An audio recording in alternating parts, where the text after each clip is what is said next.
কেন, কি জন্য, এমন কি বিষয় হতে চলেছে যে কারণে বাংলাদেশকে পাকিস্তান সামরিক অস্ত্র ভাড়া দেবে?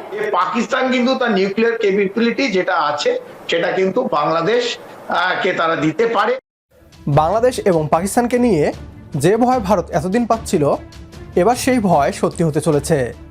বাংলাদেশ এবং পাকিস্তানের মাঝে সামরিক চুক্তির খসড়া তৈরি হয়েছে। এই চুক্তি অনুযায়ী পাকিস্তান তাদের পারমাণবিক বোমা দিবে বাংলাদেশকে।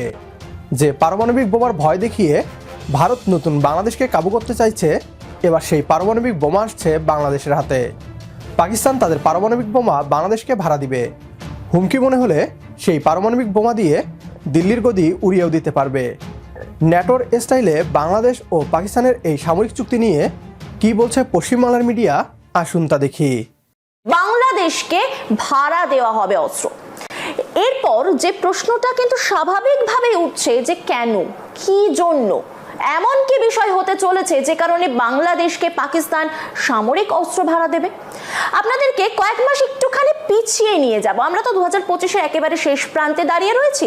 আমরা খানিকটা পিছিয়ে যাব, যেই সময় অপারেশন সিন্দুর হয়েছিল, যেই সময় বেশ কিছু এয়ারবেসের নাম খবরের শিরোনামে চলে আসে।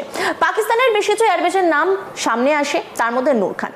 সেই নূর খান এয়ারবেস একেবারে গুড়িয়ে দেওয়া হয়েছিল ভারতীয় সেনা দৌড়াতে।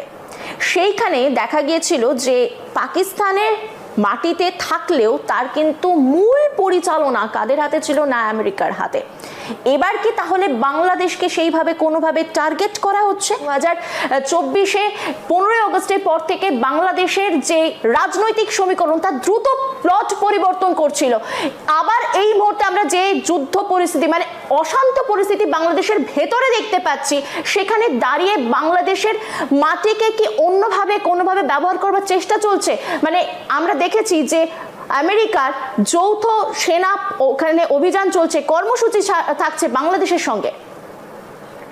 দেখুন, আপাতত বাংলাদেশের যে অবস্থান আছে, বাংলাদেশে এই যে যেহেতু আজ আমরা পাকিস্তান এবং বাংলাদেশের সামরিক চুক্তি নিয়ে কথা বলছি, তো এই চুক্তি হলে দুটো রাষ্ট্রের মধ্যে মিলিটারি যে ট্রেনিং হয় এক, দ্বিতীয় হচ্ছে তাদের ইন্টেলিজেন্স শেয়ারিং দুই, তার মধ্যে তৃতীয় হচ্ছে অস্ত্র, দুজনের মধ্যে অস্ত্র ব্যবহার যেগুলো হবে, কে কিনবে না কিনবে এই একটা প্যাক।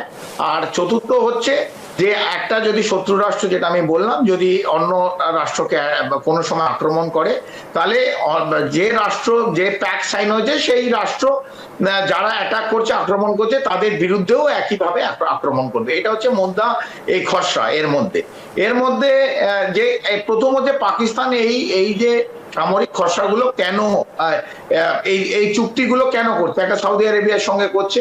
এবং এর মধ্যে একটা বড় জিনিস যেটা উজ্জ্বল আছে, লুকিয়ে আছে, যেটা কেউ কথা বলছে না, Pakistan is a nuclear state. তো পাকিস্তানের কাছে যে নিউক্লিয়ার ক্যাপাবিলিটিস আছে, সেইটাও কিন্তু এই সামরিক যে চুক্তি হচ্ছে এর মধ্যে লেখা না থাকলেও উজ্জ্বল আছে যে পাকিস্তান কিন্তু তার নিউক্লিয়ার ক্যাপাবিলিটি যেটা আছে সেটা কিন্তু বাংলাদেশ কে তারা দিতে পারে।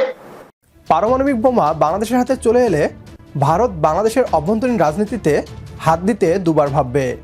পাকিস্তান এবং বাংলাদেশের মধ্যকার সামরিক চুক্তি বাংলাদেশের স্বাধীনতা এবং সার্বভৌমত্বকে শক্তিশালী করবে। এই চুক্তির আওতায় বাংলাদেশ আক্রান্ত হলে পাকিস্তানও ভারতের বিরুদ্ধে যুদ্ধ করতে পারবে। অন্যদিকে বাংলাদেশের সুরক্ষায় পাকিস্তানের পারমাণবিক বোমা ঢাকায় মোতায়েন করা হবে।